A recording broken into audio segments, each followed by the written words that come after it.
Isabel Drake, a small-town beauty queen with a flawless face and a secret past, shocked the nation when she was arrested for a string of brutal murders tied to wealthy older men. As she sat on death row at just 20 years old, her chilling final request, one that connected her to a mysterious figure from her past, unraveled a horrifying truth no one could have predicted. Bellevue, Kentucky, wasn't the kind of place where bad things happened. It was small, tucked between sleepy hills and long stretches of farmland. The kind of town where people left their doors unlocked, where the church bell marked the hour, and everyone knew everyone else's business except for hers. Isabel Drake stood out in Bellevue like a movie star dropped into a postcard. With her flawless skin, golden curls, and soft, careful voice, she didn't seem real. At just 19, she had already been crowned Miss Bellevue twice and was on track to compete at the state level. But beyond the crowns and gowns, it was her presence that captured people. She walked with the grace of someone raised to be watched, and she smiled like she knew secrets no one else did. To the townspeople, Isabel was perfect. She never got into trouble, never raised her voice, and always said thank you. She volunteered at the animal shelter, visited nursing homes, and even read stories to kindergartners at the library on Saturdays. Her social media was spotless: sunsets, teacups, pageant photos, and Bible verses. Parents pointed to her as a role model, and teachers praised her good manners. She lived alone in a small rental house on Elm Street, paid for by scholarships and part-time work at the local florist. People often said she was mature beyond her years. What no one ever asked was why. Behind her pale blue eyes was a mind constantly ticking. She was observant. She noticed things others missed. A forgotten ring on a counter, a side glance during a conversation, a wallet left unattended. She remembered details, favorite drinks, allergies, birthdays. Not because she wanted to connect, but because she was always calculating, always watching. But Bellevue didn't see that. Bellevue saw a porcelain doll. When older men from nearby counties began dying under strange circumstances, no one thought to look at Isabel. Why would they? She was just a sweet girl with a bright future and a soft voice that never wavered. But as the number of bodies grew, so did the whispers. And while the rest of the town looked the other way, Isabel never once blinked. The first body was discovered on a foggy morning in late October. Gerald Langston, a 63-year-old retired oil executive, was found in his lakeside home just outside of Franklin, Tennessee. He had died of apparent heart failure, but something felt off. The alarm system had been disabled, the liquor cabinet was nearly empty, and his prized Rolex was missing. Still, there was no forced entry, no signs of a struggle. Authorities marked it as natural causes, and the case was quietly closed. No one suspected murder, not yet. 2 weeks later, another death made the news. This time it was Martin Kell, a wealthy real estate mogul from Georgia, discovered face down in his swimming pool. He was fully dressed, and toxicology reports revealed traces of a powerful sedative. Again, no signs of forced entry, no fingerprints, no witnesses. His mansion had dozens of cameras, but mysteriously, all had been shut off the night before. Investigators began to take notice. 2 deaths of prominent men in less than a month. 2 clean scenes, 2 missing watches, too many coincidences. Then came the third. Robert Miles, a retired judge from Knoxville, was found dead in his study with an empty glass beside him and his safe wide open. Police were baffled. The safe was locked with a biometric scanner, but no one in the family had access and no fingerprints were recovered. By this time, news stations began linking the deaths together. Though scattered across counties and states, the victims all had similarities: older, wealthy, single, and all had attended charity galas and high-profile fundraisers in the months before their deaths. A sketchy lead came in from a bartender in Chattanooga who recalled seeing one of the victims with a stunning young blonde at a fundraising dinner. She was quiet, polite, and introduced herself only as Izzy. There was no last name, no contact information. Just a beautiful girl with a mysterious smile. Surveillance footage was too blurry to confirm anything, and she never used a credit card or left a digital trail. Back in Bell, the break in the case came not from bloodstains or confessions, but from something far more mundane, a purchase. In early December, investigators tracking the spending history of Martin Kell discovered that his platinum credit card had been used 2 days after his death at a high-end boutique in downtown Nashville. The transaction was flagged automatically, and detectives were alerted. Someone had bought a $4,200 diamond tennis bracelet, and they paid in full. That was the thread that began to unravel the illusion. Security footage from the boutique showed a young woman, tall, slim, with long golden hair and flawless skin, browsing the display cases like she belonged there. She smiled sweetly at the saleswoman, tried on several pieces, and finally settled on the bracelet. She signed only as, "I Drake." Her face was clear in the video. Investigators froze the footage and passed it around. Within a day, a local Tennessee state trooper recognized her from a community event in Bellevue. Her name, Isabel Drake. Police began to look deeper. They pulled her driver's license, her employment history, and searched for any record of a family connection. Everything looked perfectly in order, until it didn't. The license was valid, but the social security number tied to her belonged to a woman in Michigan who had died 6 years earlier. Her school transcripts listed no previous addresses, and her birth certificate had been issued only 5 years prior. That's when they knew. Isabel Drake wasn't just a suspect. She was a ghost. Agents quietly arrived in Bellevue, blending in with the town's holiday visitors. Isabel, unaware of the growing investigation, was seen decorating the town square for the Christmas market. On her wrist sparkled a diamond bracelet, the exact one from the Nashville boutique. That detail would be the final piece of evidence investigators needed to obtain a warrant. Overnight, Bellevue's perfect girl had become a person of interest in a string of multi-state homicides. Still, there was no official accusation, no arrest. She remained free. But the town's illusion was beginning to fracture, and for the first time someone in Bellevue whispered the unthinkable. Maybe Isabel Drake wasn't as innocent as she seemed. When investigators tried to trace Isabel Drake's background, they expected a simple trail. Birth records, family, names, schools attended. Instead, they hit a wall. Every document tied to her identity began in one place, Bellevue, Kentucky, just 5 years earlier. Before that, there was nothing. No digital footprint, no health records, no legal guardians. Her past had been expertly erased or never existed at all. Digging deeper, a breakthrough came from an old foster care database. A match was made to a girl named Marin Rose Vallon, born in Ohio, bounced through the foster system since she was 4 years old. Records described her as quiet, withdrawn, unusually observant. There were notes from caseworkers mentioning signs of emotional trauma, but nothing severe enough to warrant removal from the system. At 15, she disappeared from a group home in Nashville. Authorities searched but assumed she ran away and faded into the background like so many others. No one expected her to reinvent herself completely. Investigators matched old yearbook photos, fingerprints from her school files, and finally confirmed it. Isabel Drake and Marin Vallon were the same person. The transformation had been meticulous. She learned how to mimic the mannerisms of a small-town girl.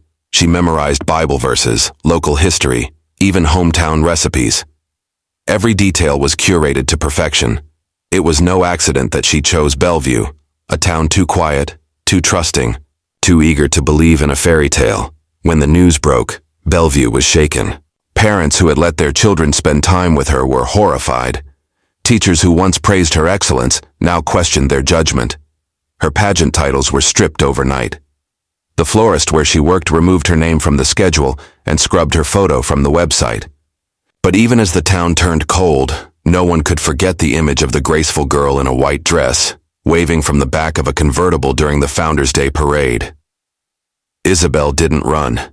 She continued her routine like nothing had changed. It was as if she believed the walls wouldn't close in, as if the world owed her something. But now, for the first time, the mask was slipping, and beneath the perfect exterior, something far more calculated had been waiting. The arrest came, quietly without sirens or spectacle. It was just after noon when Isabel was spotted walking out of Bellevue's only flower shop, a small paper-wrapped bouquet of white lilies in her arms. She wore a pale blue dress and flats, her golden hair loose around her shoulders. To anyone passing by, she looked like she belonged in a wedding, not in handcuffs. But as she stepped onto the sidewalk, two plainclothes officers approached from opposite directions, calling her name once. She didn't flinch, didn't ask why. She simply handed off the flowers, put her hands behind her back, and allowed herself to be taken away. Back at her modest rental home, investigators carried out a full search. The inside was as carefully curated as her public image, neat, clean, and almost too perfect. But it didn't take long before small cracks began to appear. Hidden in a box beneath her bed was a collection of burner phones, all wiped clean but not beyond recovery. In the closet, tucked inside an old handbag, were photos, grainy but clear enough to identify her with each of the victims. One of the pictures showed her standing behind Martin Kell at a yacht club fundraiser, smiling sweetly as his hand rested. In the drawer of her nightstand was the most chilling discovery, a black leather journal, its pages filled with handwritten notes. There were lists of names, dates, locations, and unsettling entries written in a detached clinical tone. She described the men not as people, but as marks. Some pages outlined routines, others mentioned weaknesses, loneliness, drinking habits, health conditions. The most disturbing detail was that every entry ended the same way. Control achieved. In a locked metal box beneath the floorboards, police found jewelry. Not just expensive pieces, but items later confirmed to have belonged to the victims: cufflinks, watches, a pocket knife. Each item was cataloged and photographed. The evidence was overwhelming. The news broke within hours. "Angel of Death in a Beauty Queen's Crown" was the headline across networks. The face that once symbolized innocence now stared from mugshots nationwide. And even though she hadn't said a single word since her arrest, Isabel Drake had become the most talked about suspect in the country. The courtroom was packed from the first day of the trial. Reporters lined the steps outside the courthouse, while inside, every seat was filled with spectators, legal experts, and locals desperate to catch a glimpse of the girl who had become both a national obsession and a symbol of horror. Isabel Drake entered the room wearing a modest beige dress, her hair tied back, her expression unreadable. She walked with slow, even steps, completely calm, as if she were arriving at a recital, not a murder trial. The prosecution wasted no time painting her as a calculated predator. They laid out the timeline, the connections between the victims, and the methods she used: poison, manipulation, and theft. They highlighted the stolen identities, the fake background, and the trophies kept from each man. The jury was shown surveillance footage, journal pages, and the financial trails left behind. Every detail pointed to intent, premeditation, and cold-blooded control. They called her a chameleon, someone who could adapt to any setting, say whatever. People needed to hear, and always get what she wanted. The defense countered with a very different story. They described a deeply damaged young woman who had grown up in the foster system, passed from one unstable home to another, often mistreated and ignored. They argued that Isabel, born Marin, had learned to survive in a world that treated her like an object. They claimed her actions, while horrific, stemmed from years of emotional trauma and psychological scarring. They introduced a forensic psychologist who testified that she showed signs of dissociation and a blunted sense of reality. But the jury wasn't convinced. Isabel never spoke. She didn't testify, didn't cry, and never looked at the families of the victims. Her silence became part of the mystery. To some, it made her seem guiltier. To others, it made her look like she had nothing left to say. After 3 weeks of testimony, arguments, and public fascination, the jury took less than 4 hours to reach a decision. Guilty on all counts: murder, fraud, identity theft, and conspiracy. The judge handed down the sentence without hesitation: death by lethal injection. At just 20 years old, Isabel Drake became the youngest woman on death row in the country. And yet she remained as calm as ever, eyes steady, lips sealed. After the verdict, Isabel Drake became more than a convict. She became a phenomenon. Her face was everywhere. News channels ran endless coverage, dissecting every detail of her trial, while social media lit up with debates over her guilt, her silence, and her beauty. Some called her a monster in disguise. Others said she was misunderstood, a victim of a system that had failed her from the start. Artists painted portraits of her with angel wings. True crime podcasts analyzed her journal entries word by word. A fan club appeared online within days, with people writing letters to the prison where she now lived behind bulletproof glass. Journalists petitioned for interviews, authors requested rights to her story, and filmmakers pitched documentaries, but Isabel never responded. She refused every request. No statements, no appeals. She sat in her cell, reading, drawing, and watching the world turn her life into a spectacle. Guards reported she was polite, soft-spoken, and eerily still. She never raised her voice, never argued, and rarely smiled. It was as if she had already accepted her fate, or perhaps planned it all along. Psychologists debated her mental state. Was she emotionally detached, deeply traumatized, or simply playing a long game? Her silence became the center of the mystery. The country couldn't look away. Some people claimed to see remorse in her eyes. Others insisted there was nothing behind them at all. But no one knew what she was thinking until the prison warden received an unexpected request. Isabel had a final wish. She asked for something that had nothing to do with family, religion, or comfort. It was a burial request, specific and strange. She wanted to be buried next to a man named Charles H. Whitlow, a name unfamiliar to the public, someone not mentioned during the trial. The prison staff was puzzled. The legal team had never heard of him. When investigators looked into the name, they found an old obituary from 10 years earlier. Charles Whitlow had been a retired judge who died under mysterious circumstances. There had been whispers of misconduct but no charges. The request made no sense at first, but to those still watching the case with fascination, it was the first real clue Isabel had offered. And it was chilling. The name Charles H. Whitlow set off a quiet storm behind closed doors. On paper, he had been a respected judge in Tennessee, known for his long career and sudden retirement. He died 10 years ago at the age of 68, officially from a fall down a staircase in his home. No foul play was suspected, and the case was closed within days. But the timing of his death, paired with Isabel Drake's strange burial request, triggered new questions. Digging into old records, investigators discovered something that hadn't been made public during the trial. Whitlow had been listed as a temporary foster parent in the early 2010s. Among the children placed with him was a 15-year-old girl named Marin Rose Vallon, the same girl who would later become Isabel Drake. She had stayed in his home for only 3 weeks before abruptly disappearing from the system. The file had been marked runaway, and no follow-up investigation was ever conducted. That missing link now raised suspicion. People who had once known Judge Whitlow were contacted. Former neighbors described him as stern and reclusive. A retired social worker recalled submitting concerns about inappropriate boundaries in his foster care role, but no action had been taken. There was no concrete evidence of abuse, but the red flags were there, ignored, buried, or forgotten. Authorities revisited the circumstances of his death. The staircase had been steep, the railing loose. There were no signs of forced entry, no fingerprints, and no witnesses. It had been ruled accidental. But now, viewed through a new lens, it looked different. Too clean, too convenient. Isabel had never spoken of her time in that home.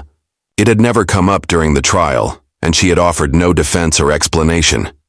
But her final wish, to be buried beside him, was not sentimental. It was strategic. It was a message. Investigators began to suspect that Charles Whitlow had been her first kill. The journal entries never mentioned him by name, but one passage stood out. The first one was the hardest. After that, it got easier. After that, I understood what power felt like. Isabel had remained silent through her entire trial. But now, through a single request, she had spoken volumes.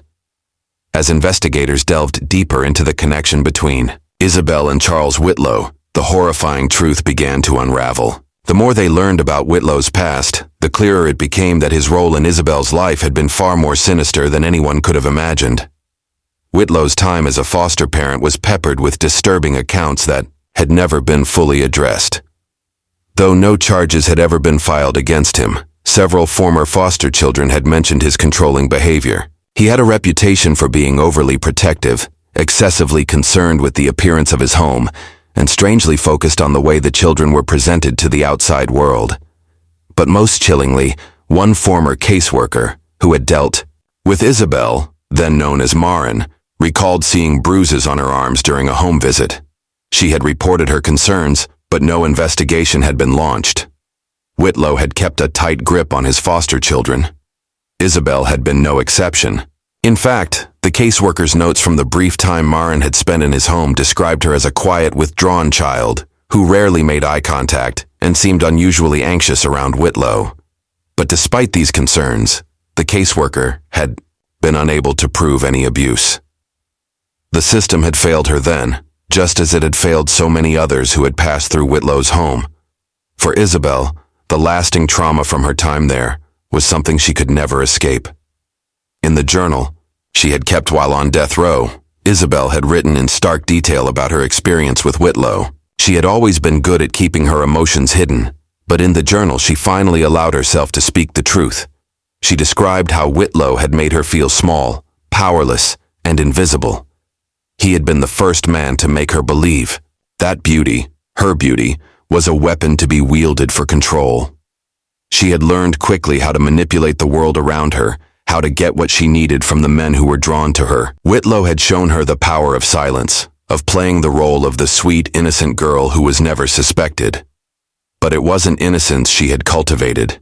It was a cold, deliberate skill in manipulating those around her, a trait she would later use to lure her victims.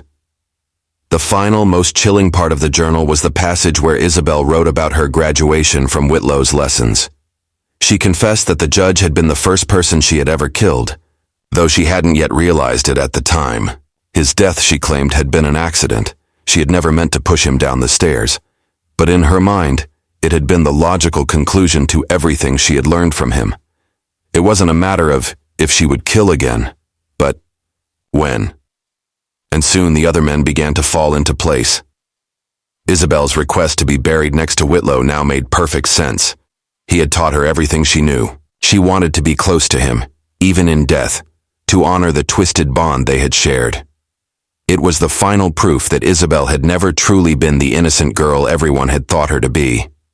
Instead, she had been a calculated killer from the very beginning, shaped by a man who had shown her how to manipulate, control, and kill. And now, as she faced her final moments, the world would finally understand the full scope of her dark legacy. The final days leading up to Isabel's execution were marked by a strange quietness. Despite the frenzy that had surrounded her trial and conviction, there was no dramatic last-minute confession, no tearful pleas for mercy. She remained as composed and unreadable as she had been throughout the entire process. In interviews with prison staff, Isabel was described as polite but distant, almost serene, as if she had accepted her fate long ago. In her final weeks, she spent her time reading, sketching, and occasionally writing in her journal, though she never revealed its contents again. There was no indication of remorse, no sign that the gravity of her crimes had ever weighed on her. In the days before her execution, a letter arrived at the prison. It was from one of the men she had once manipulated, one of her victim's sons, now a grown man. He didn't request a pardon, nor did he ask for revenge. Instead, he simply wrote that he wanted to know the truth. He wanted to understand what had driven Isabel to murder his father. Isabel's response was brief but telling. She did not apologize for her actions, nor did she offer an explanation for the brutal killings. Her letter was composed with the same cold detachment that had defined her entire life. "You want to know why?" it read. "Because I could, that's all, and because I knew how." Her last wish remained as chilling as the request that had first drawn attention to her. She insisted on being buried next to Charles Whitlow, a man who had been a pivotal figure in her twisted journey. The prison and authorities had no choice but to comply, though they arranged for the burial to take place far from the public's gaze. Even in death, Isabel remained a puzzle, an enigma wrapped in beauty and death, with no clear answers to the questions that would forever linger. When the day of the execution arrived, there was no crowd outside the prison gates, no uproar from those who believed she deserved to die, nor from those who thought she was a victim herself. In the end, Isabel Drake was just another name on a long list of criminal cases, the young woman who had been a star in a small town, only to become one of the country's most notorious killers. The world may never truly know what went on behind her flawless smile, but Isabel had made one thing clear: the darkness that lived inside her was something no one could have ever anticipated. As the lethal injection was administered, Isabel Drake closed her eyes. Quiet, still, and unflinching, and with that the country's most beautiful death row inmate was gone.